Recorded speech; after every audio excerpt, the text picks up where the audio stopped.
Você já ouviu falar em comoriência? Então, esse é mais um instituto jurídico do qual nós vamos conversar hoje. O que é a comoriência? Eu vou já começar exemplificando, porque fica mais fácil para que vocês entendam. Quando duas pessoas de uma mesma família acabam falecendo ao mesmo tempo, e o que são duas pessoas da mesma família? Seria, por exemplo,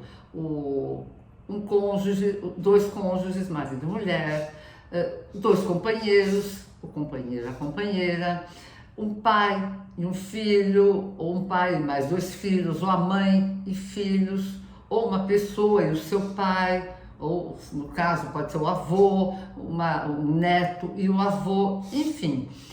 Esse tipo de formação familiar faz com que, quando acontece um falecimento conjunto, quando há, por exemplo, um desastre de automóvel, de avião, alguma coisa que faça com que essas duas pessoas da mesma família acabam falecendo ao mesmo tempo.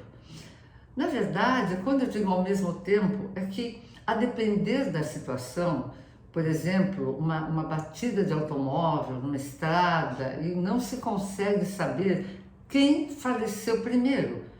Um casal, vou dar o exemplo do casal, não se sabe se foi o homem ou a mulher quem faleceu antes um do outro.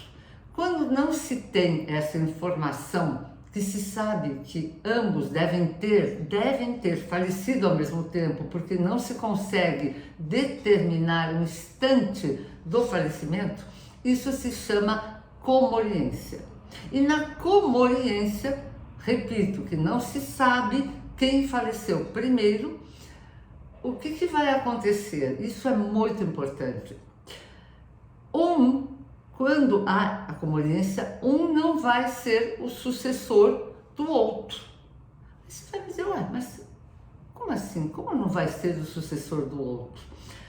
Quando há o falecimento conjunto ao mesmo tempo, você não consegue saber quem faleceu, e eu vou te explicar melhor. Imagina que nessa mesma situação, o homem falece e a esposa, a mulher, é levada para o hospital, mas ela, no caminho do hospital, portanto, 5 minutos depois ou 10 minutos depois, ela vem a falecer. Se isso for realmente determinado, o que ocorre? Ela, na verdade, sucedeu a esse homem, o marido, que faleceu primeiro.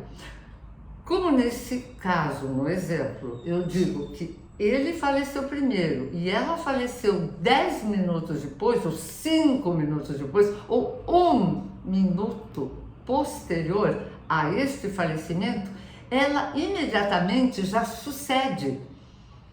A sucessão se dá primeiro a ela, para depois os outros parentes, sejam filhos, enfim, quem for, vai suceder. Se acontece dos dois falecerem ao mesmo tempo, portanto, não se conseguiu determinar o momento exato, o instante exato, se um faleceu antes do outro, portanto, isso é que se chama comoriência, o que vai acontecer? Um não vai ser herdeiro do outro. O que ocorre? Os herdeiros do homem é que vão receber, por exemplo, filhos ou pais, enfim, que ele tiver herdeiros, e da mesma forma a mulher terá como herdeiros também os filhos dela, que podem ser comuns, podem ser só filhos um do outro, ou se não houver filhos, o pai, a mãe, se estiverem vivos, ou até os avós. Se não houver esta classe de parentes, podem suceder os irmãos, podem suceder sobrinhos, enfim. O que precisa ficar claro é que quando há o falecimento da família, de pessoas da família em conjunto, significa que não há possibilidade de se saber quando houve verdadeiramente o instante do falecimento. Isso se chama comoriência e, portanto, não haverá a sucessão neste caso, no exemplo que eu dei de um para o outro.